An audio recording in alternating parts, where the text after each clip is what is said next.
اتخاب كل قدبنا تطوبسك كل زي الرأسن سلت سبيرو نايتحق إني عبيت أفدق زخفتلك أملاخ أو وش تخاصل زنبر هابتام كتكون دور حيل لكاي نسخا بادو يكون كان يقود لك يلن زي بقو عينة سبونا يكون كان نسخا اتزيو دا طبابن بالحن ملؤ بملؤ كتك مستعدل كتأمرت أو فطريقة يكون انبر مبزحت يوم سبات كابز هي بزي كندفر أدركوه أي تقومون يوم سلامنتاي من شغل لهابتي أو وشت أم خوانو أو كن مردع من شهابتي أبدقت رايكم دركب سلازة حاسبيو حجن اشتدو الكحسب أبيوت كتهالخ كتسعرن كتقالسن تنقيرك كالو ويستوعي الكالخا قناخ كنية تدقاو هالخلق عليفكا نابوش تخاخت أمت سحتيو نابتي أبلع لزول أملاك كتسألخ نقارك خلو قنتا أبوش تخازلو ملكوتا وحايل خطبارا برو أي تنقركان زيغات انكناي بزحات سبات وركت مخنياتو زي بربر كاي حيلي كتسحبو يتخيلن زي للخ أي حيلو ون كتقومو اللي يتخيلن خا اتحسبو مهابتاهم كن زبل ممرح بزعبا قنزبوي نبرت رايزي يكونس منفساو حقيو اتزحاسب كايو خم تخون استمن خاي نقر كم تحاسب كوم ادما زامن كالو نقر عبايتا خم تجبط أمر الدايو انت دا بفرح تحاسب وينكا بقوع خم زي كون كاسمع كانت دا قوينو قومون أملاك كابا خارح كم زغانه انت دا امينكا اتبايتا زول حق اني هيوتكا نصبرع نايت وشت او منفساون مدن نغار كخوني سلازي دما هابتام نمخوان زوسد قداميت سغمتي فاينانساو منقسقاس يكونس نايمرو لوطي زخون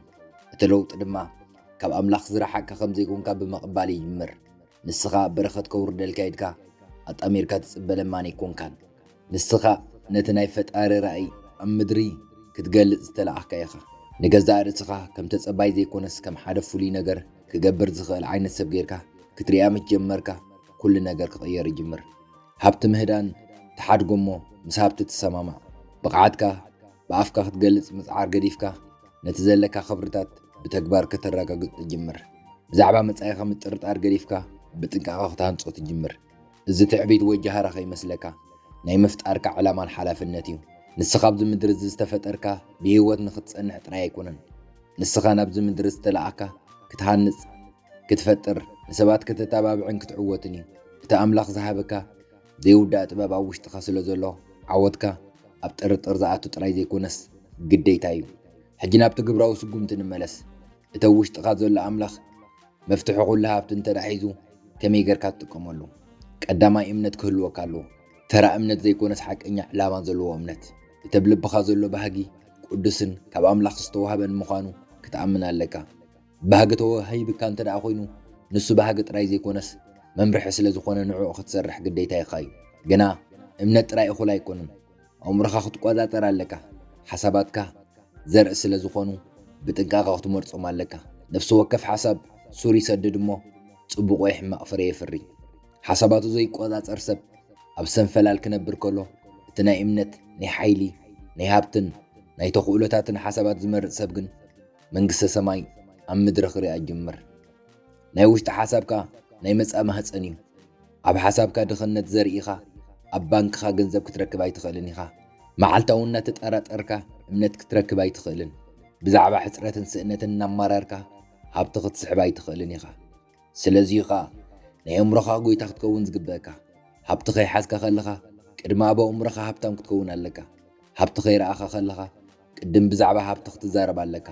ውፅኢት ከይመፅእ ከሎ ቅድም ብርእሰ ምትእማን ክትስጉም ኣለካ ድልው ክትከውን ትፅበ እንተደኣ ሃሊኻ ድልው ምዃን ማለት ውሳነ ምዃን ክሕብረካ ፈቱ መብዛሕትኦም ሰባት ካብ ዓለም ምልክት ክፅበዩ ከለዉ ዓለም ግን ብኣንጻሩ ካብኦም ምልክት ትፅበላ እቲ ምልክት ድማ ንምዕባይ ንምህናፅ ካብ ማእኸላይ ደረጃን ላዕልን ምዃን ዝውሰድ ውሳነ እዩ እቲ ውሳነ ድማ ጉልፅነት ክህልዎ ኣለዎ ጉልፅነት ሞተር ህይወት እዩ ጉልፅ ዘይኮነ ዕላማ ንጹር ዘይኮነ ውፅኢት እዩ ዘምፅእ ድኹም ባህጊ ድማ ትሑት ስራሕ ዘፍሪ ስለዚ ኣሓተካ ኣለኹ ብልክዕ እንታይ ኢኻ ትደሊ ክንደይ ገንዘብ ከመይ ዝበለ ናብራ እንታይ ዓይነት ፀብለልታት ፅልዋን እቲ ድሌትካ ኣይትሕሰቦ ጥራይ ግለፆ ፀሓፎ ዕላዊ ግበሮ ናትካ ግበሮ ምኽንያቱ እቲ ራእ ዘይብሉ ሰብ ብሕፅረት ፃዓር ዘይኮነስ ብሕፅረት መስተውዓል እዩ ዝወድቕን ዝጥፍሽን እቲ ድሌትካ ሓንሳብ ምስ ገለፅካዮ ኣብ ኣእምሮኻ ሰ ኣሎ እቲ ክትነብሮ ትደልዮ ህይወት ረኣዮ እቲ ንቑሕ ዘይኮነ ኣእምሮኻ ከም ኩውን ገይሩ ክሳብ ዝቕበሎ ብንፅር ደጋጊምካ ሰኣሎ ምኽንያቱ ንቑሕ ዘይኮነ ኣእምሮኻ ሓደ ሓቂ ምስ ተቐበለ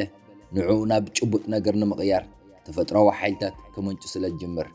ሽዑ ብዝተፈላለየ መንገዲ ክትሰርሕ ክትዛረብን ክትስጉምን ትጅምር ዓለም ድማ ምላሽ ትህበካ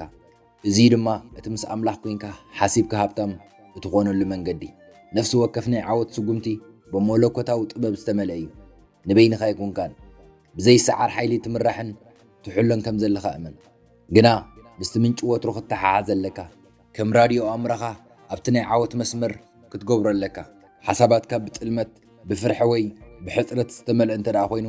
ኣብቲ ጌጋ መስመር ኣለኻ ማለት እዩ እንተደኣ ብእምነት ብዕላማን ብምስጋናን ተመሊኡ ግን ምስቲ ናይ ተፈጥሮ መሰልካ ዝኾነ ሃብቲ ክትቃነ ትጅምር እወ ሃብታም ምዃን ናይ ተፈጥሮ መሰል ኢለዮ ኣለኹ ሃብቲ ንውሕዳት ጥራይ ዝግባእ ወይ ዝተሓዘ ዘይኮነስ ንፍጹም እምነት ዘለዎ ዝግባእ እዩ ሕግታት ኣድማስ ማለት ሓሳብ እምነት ውሳነ ጽንዓትን ልግስን ንዝእዝ ሰብ ሃብቲ ተፈጥሮዊ ውፅኢት እዩ እዚኣቶም ኣብ ቦትኦም ምስ ዝህሉ ሃብቲ ናባኻ ውሕዝ ኩሉ ግዜ ብኡ ንብኡ ዘይክኸውን ይኽእል እዩ ግና ከይመፀ ይተርፍን እዩ ዕንቅፋታት ፀገማት ይጠፍኡ ማለት ኣይኮነን ግና ምስኦም ዘለካ ዝምድና ክቕየር እዩ ኣምላኽ ኣብ ውሽጢ ሒዙ ዝንቀሳቐስ ሰብ ንዕንቅፋታት ከም ግብረ መልሲ እምበር ከም ውድቀት ኣይርዮምን እዩ ውድቀት መምህር ምዃኑ ምድንጓይ ምዕባለ ምዃኑ ምንጻግ ድማ ኣንፈት ምቕያር ምዃኑ ይርዳእ ኣይስንብድን እዩ ኣንፈቱ ይቕይር ተስፋ ይቆርፅን እዩ ከም ብሓድሽ ዳግማ ይዕሪ እቶም ዝሃብቶም ሰባት እቶም ዝበዝሐ ዘእትዉ ዘይኮነስ እቶም ኣዝዩ ንጹር ዝኾነ ሓሳብ ዘለዎም እዩ ፍርሒ ዝበሃል ካብ መዝገብ ቃላቶም ዝሓኸኹ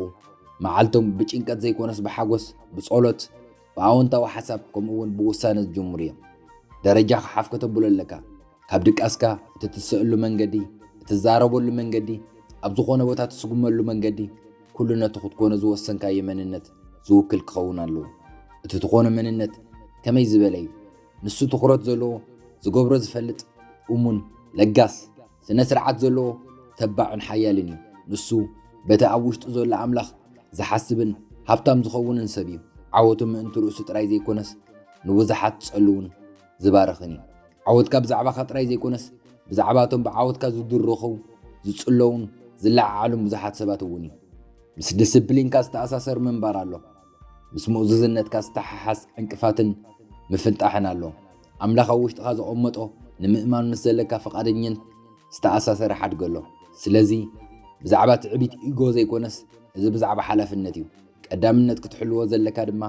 እቲ ናይ ነፍሲ ወከፍ ተኣምር መበቆል ዝኾነ እምሮኻ እዩ ደጊም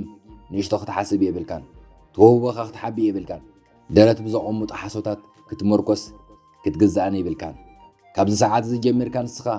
ናይ ሃብቲ ጥበብን ዓለም ለኸ ጽልዋን ምንጪ ኢኻ ካብ ደጊም ሓሳብካ ፋሕ ዝበለ ዘይኮነስ ከም ብሓድሽ ተወደበ እዩ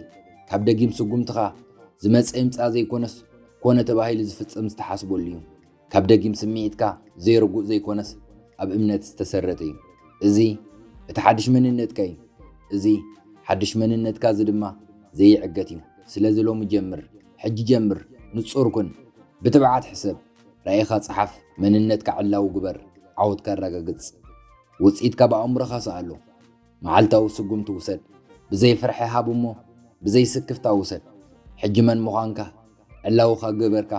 ምስቲ ናይ ኣምላኽ ህያብ ዝኾነ ዘይውዳእ ሓይሊ ካብ ተሰማማዕኻ ብዘይ ዝኾነ ምውልዋል ብምሉእ ድፊኢት ንቕድሚት ክትቅጽል ኣለካ ንጹርን ውሱንን ዕላማ መበገሲ ነጥቢ ኩሉ ዓወት እዩ እቶም ውሽጢ ብዘሎ ኣምላኽ ተደጊፉ ብንጽርነት ዝንቀሳቐስ ሰብ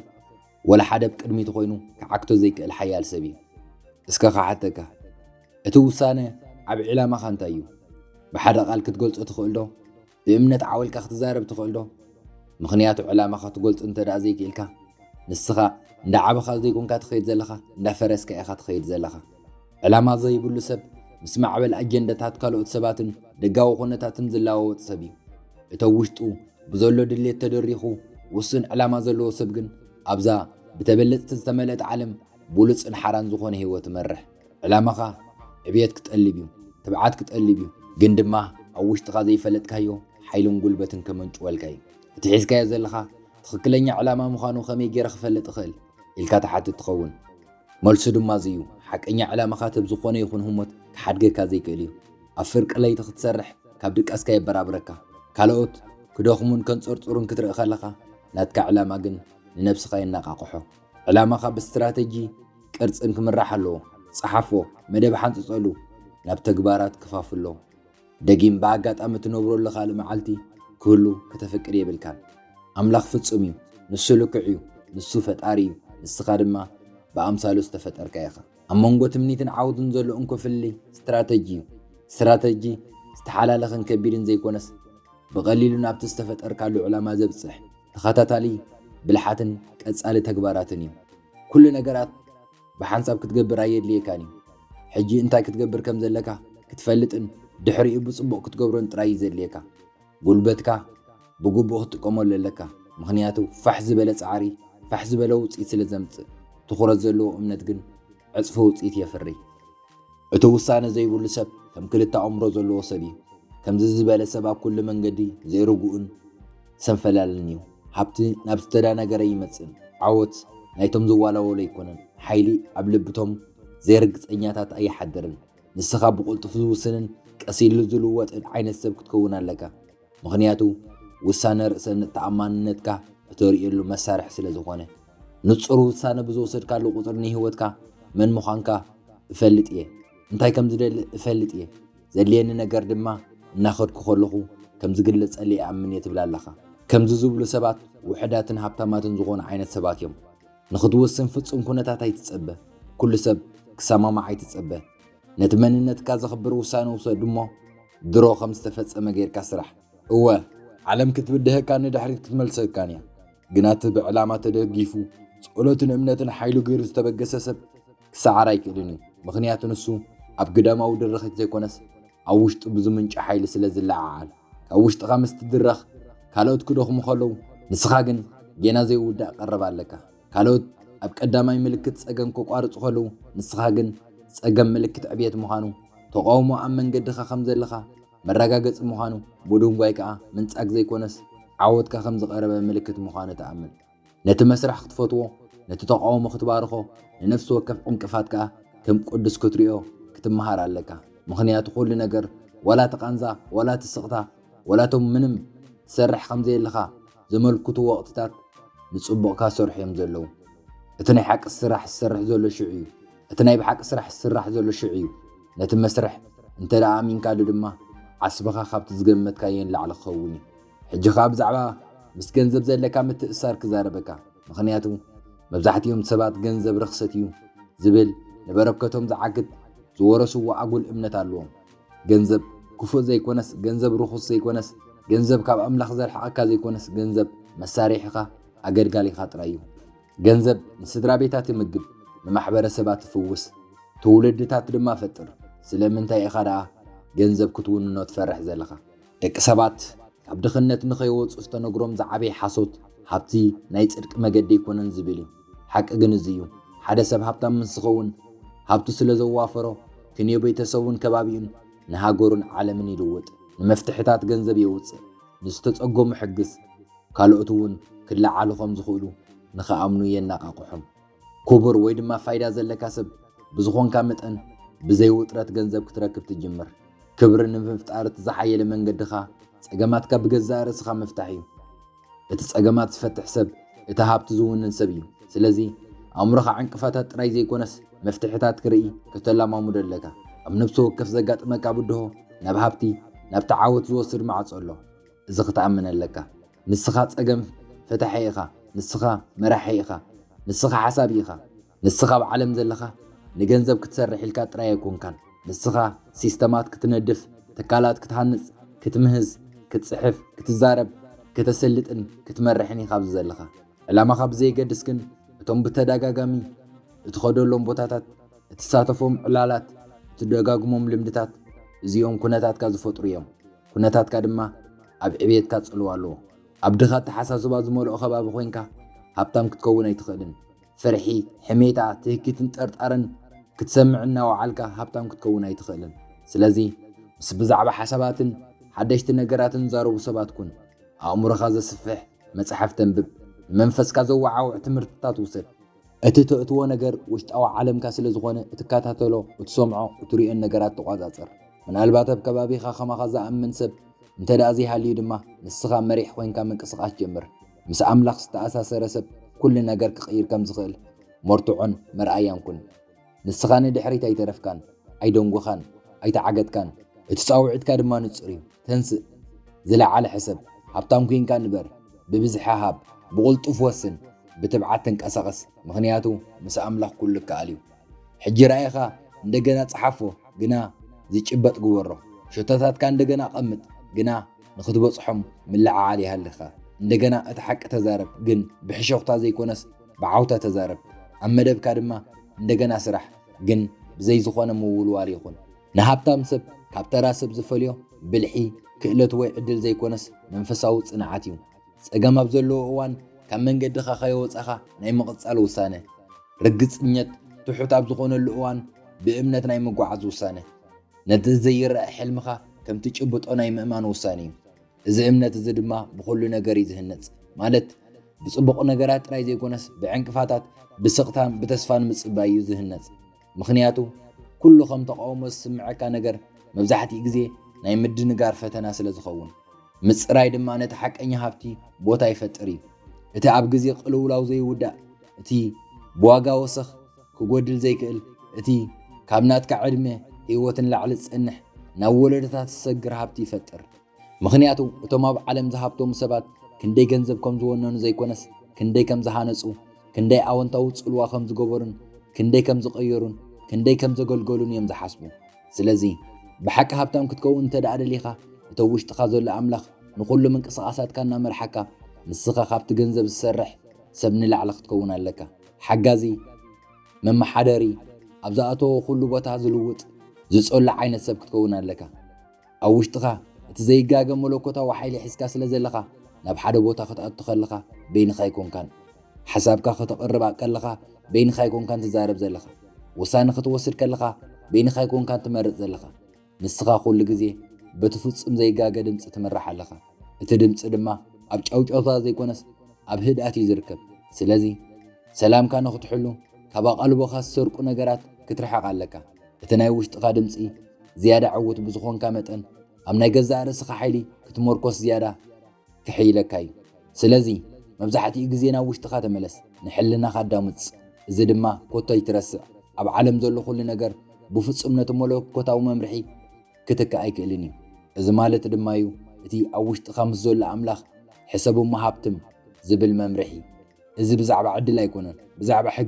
حقتها أدماس دما كل جزية نتمسنوبسون مسفت أرين كون عركب زلو وسب يسمع معي مع التخب على ما خد جمر لك هيوتك كتكرتك عدل كرم مركبة مسخاب صولتن بمستنتانن بمسجانا شتتاتك بمسحفن وتصيدك بأمرك بمسأل الجزء رسخة كرت عليك لعلو كله دما اتخو جبري زبالك يا جبر مغنياتو كم متكلن العلي نهبتو بقول تفسد سحب نجار يلن أملاخ أمنيشتو نجار من زخانة سب كرو خلو أبو زحي عمنو اتولا حدا زري سباب زي بقول همت قالوا زحل سب الوازلو سب يخون اتخبي داب زخون اللوان سروع السر حسب نملوك كتاو موجس ماجنيت يخون اتو موجس دما باقات أمزي كون سبس عارت رايزونني انت دا ودي أخي انت دا أتواري دخي كل نجار انت خسير أخي الكاي تفرح اتهم فرحتات نعاقا نيشتون مقبار استدالو وين حاسوت سؤلتاتيهم اتزعوت سب فرح زي سمع سب زي كونس فرح انهالو ونسوقم تزغط سبي كم زغير كاخا ابسقتات عوت كم زغير كاخا قدم برهان ممصو اب سلامت تدالو عوت كخا خابتن سخا بينخا خمزي كونكا نيشتو خمزي كونكا بقعت كم زلكا زقلص رايخا سلازوص بزح ايكدن نقكاني نسخا استحرق ايخا نسخا مس املاخ استاساسر كايخا نسخا استبارخ كايخا كل تزليكا نجر دما درو اوش تخالو بنصرنتن بتبعتن بتوفاينتن كتحطط رايز بزلو زيتي وملكوتا وحيل استدغفه ناي مليونيرات تحساسبا زيتي اب عالمنا ناي زلو صلوت مراحت مستير زيتي اب منغوتهم نغنزب يلم سرح سباتن وتم هيوتهم نغير حبت الصحب سباتن زلو فلي اينا كتكوني خاتمرص كم حدا خاب املاخ زرح قسب غيركا محساب كتقصليخا ويس اتزرئن زيرئن زفتر حيلي اوش تخا خمز نبر باخا خمز زاربن باخا خمز سرحن زلو اتحقق تقبول يخا نتحقق مستقبل كايو ددحر ገንዘብ ክትስዕባ የለየካን እዩ ሃብቲ ደድሕረኻ ክስዕብ ክጅምር ምኽንያቱ ሃብቲ ብፃዕሪ ጥራይ ስለ ዘይመጽእ ሃብቲ ምስ ኣምላኽ ብመስምምዓን ብእምነትን ብኽብርን እዩ ዝመጽእ ኣብ ውሽጥኻ እቲ ብፍጹም ዘይሓድገካ ክጠልመካ ዘይክእል ኣምላኽ ኣሎ ምስኡ ክትሓስብ ምስኡ ክትመላለስን ምስኡ ክትሃንፅን ከለኻ ድማ ወላ ሓደ ክግምቶ ብዘይክእል መንገዲ ሃብታም ክትከውን ኢኻ ብገንዘብ ሃብታም ብሞጎስ ሃብታም ብዕግበት ሃብታም ብሰላም ሃብታም ብውርሻ ሃብታም ክትከውን ኢኻ እዚ ኩሉ ዝኸውን ድማ እቲ ምንጭ ሃብቲ ፍጹም ካባኻ ወፃኢ ከም ዘይነበረ ኣብ መወዳእታ ስለ ዝተረዳእኻ እዩ ምንጭ እቲ ሃብቲ ኩሉ ግዜ ኣብ ውሽጥኻ እዩ ነይሩ ሕጂ እውን ኣብ ውሽጥኻ ኣሎ ካልእ መዓልቲ ብካልእ ትሕዝቶ ክሳብ ንራኸብ ሰናይ ቅንያት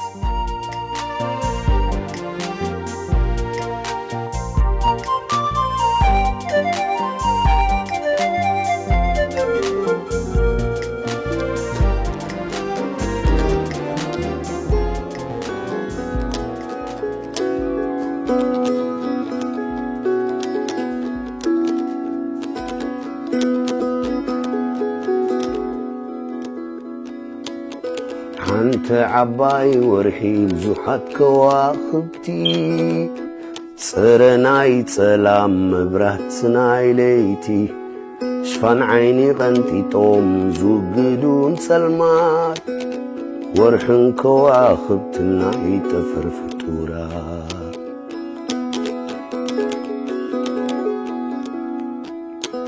هاي مستبرانو ቅርጾም ተፈታዊ ስልማት ናይ ሰማይ ተፈጥሮ ባህርያዊ ባዕሎም ንባዕሎም እናተደራረቡ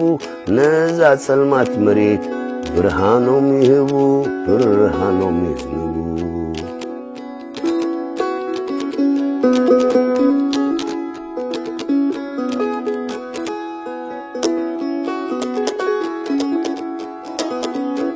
حد جزيت سلام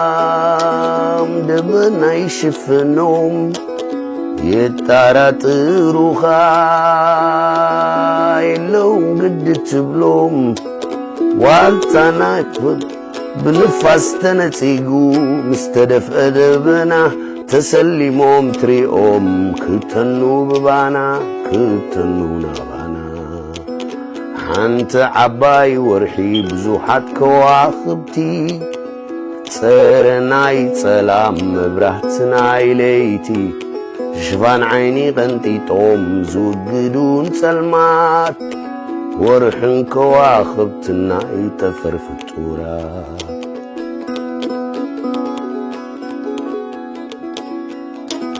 ورحن مبرهت ناي سورا